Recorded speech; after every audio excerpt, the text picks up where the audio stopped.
शिव जी पे चढ़े हुए जल का आचमन जो व्यक्ति रोज करता है उसकी वाणी सत्य होना प्रारंभ हो जाता है।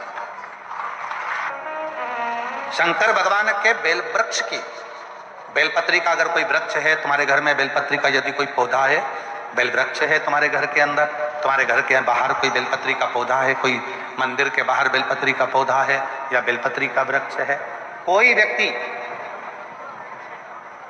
यदि दुनिया के लोगों ने कह दिया कि तुम्हारी प्रॉपर्टी का ये केस चल रहा है, जमीन का ये केस चल रहा है और ये निपट नहीं रहा, तुम्हारे प्लाट पर, तुम्हारी जमीन पर, तुम्हारी दौलत पर, किसी चीज पर किसी ने अपना हक जता दिया, कोई केस चल रहा है, कानूनी कार्रवाई चल रही है, अगर वो व्यक्ति प्रतिदिन बेलपत्री के वृक्ष के नीचे जाकर एक लोटे में थोड़ा सा जल लेकर 3 बार उस जल को थोड़ा थोड़ा कर कर छोड़े और उसी बेलपत्री के नीचे की मिट्टी को अपने मस्तक पर चंदन की तरह लगाना प्रारंभ करे, 1.5 से 2 महीना कर कर देख ले, उसका केस धीरे धीरे सुलझना प्रारंभ होता है, उसे विजय प्राप्त होना। बेलपत्री के वृक्ष की साधना करा करो, कभी कभी करा करो। तुम माताओं से मेरा निवेदन और मेरी जीजियों से, जीजाओं से, मेरी बेटियों से, बेटाओं से, मेरे बुजुर्ग माँ बाप से निवेदन करो, बेलपत्र के वृक्ष की साधना फल जरूर देती है, उसका प्रमाण है। देखो पत्र आए। मेरा नाम सोनू गणेश बारी है, मैं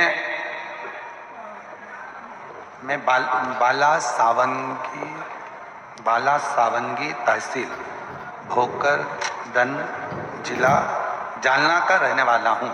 कहीं बैठे हो तो हाथ हिला सकते हैं और अगर हम पढ़ने में कोई गलती करी हो तो आप लोग भी एलईडी पर या टीवी पर पढ़ सकते हैं। मेरा नाम सोनू गणेश बारी है, मैं बालसावंगी तहसील भोकरदन जिला जालना का रहने वाला हूँ। बाबा भोले बाबा का मैं क्या गुणगान करूँ। मैंने अपनी नौकरी के लिए बहुत प्रयास किया लेकिन मेरी नौकरी नहीं लगी। मैंने अपनी नौकरी के लिए बहुत प्रयास किया पर लेकिन नौकरी नहीं लगी।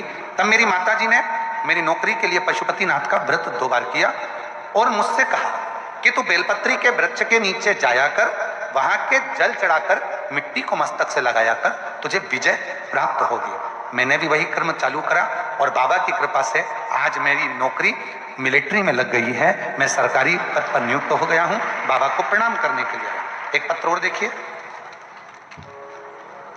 सीताबाई उत्तम गायकवाड़, मैं बिप्री बूटा पाचोरा जिला जलगांव की रहने वाली हूँ। कहीं बैठी हो तो हाथ हिला सकती हैं और बेलपत्र लेने के लिए आ सकते, जिनके पत्र पढ़े जा रहे हैं वो आ सकते हैं। सीताबाई उत्तम गायकवाड़ में बिप्री बूटा पाचोरा जिला जलगांव की। मेरा बेटा 2 साल से पुलिस की नौकरी के लिए अप्लाई कर रहा था पर नहीं हुआ, फेल हो जाता था, परेशान हो गया। तब मैंने अपने बेटे से कहा कि वो सियोर वाला बाबा कहता है, प्रदीप मिश्रा जी शिव पुराण सुनाते हैं और सभी परेशानियों का हल 1 लोटा जल बताते हैं, तू कर 1 लोटा जल लेकर जा, थोड़ा जल शिव जी को चढ़ाकर उसमें से थोड़ा जल बेलपत्र को चढ़ा। मेरे बेटे ने वही करना प्रारंभ करा। श्री शिवाय नमस्तुभ्यम का जप चालू किया और 1 लोटा जल चढ़ाकर मैं अपने बेटे को भी दे देती थी जलाचमन करने को और मेरा बेटा भी जल चढ़ाता था। आज बाबा की कृपा ऐसी हो गई, मेरे बेटे की सरकारी नौकरी 8/2/2025 को मुंबई पुलिस में मेरे बेटे का सिलेक्शन हो गया। मैं बाबा को यहाँ प्रणाम करने के लिए आई हूँ। अगला पत्र है सो पुष्पा कैलाश नेरकर, नासिक नसीराबाद तालुका जिला जलगांव से आई हैं। मेरा मोबाइल नंबर ये है। बाबा 2013 से रोज मंदिर जाती हूँ, बाबा को प्रणाम करती हूँ पर कथा के बारे में इतना नहीं जानती थी। आज बाबा की कृपा से शिव जी को पहचानने लगी, बाबा को अपना बाप मानने लगी। मेरा बेटा मेघराज नेरकर स्टेनोग्राफर के पद पर है। बाबा कई बार तैयारी करता था सरकारी नौकरी के लिए। 2014 से मेरा बेटा सरकारी नौकरी की परीक्षा दे रहा है पर नहीं हुआ। तब मेरे बेटे ने हार मान ली। मैंने 2022 में पहली बार आपकी कथा सुनी और अपने बेटे से कहा कि वो सियोर वाला बाबा कहता है कि मेहनत को 4 गुना करो, परिश्रम बढ़ाओ, रात दिन एक कर दो।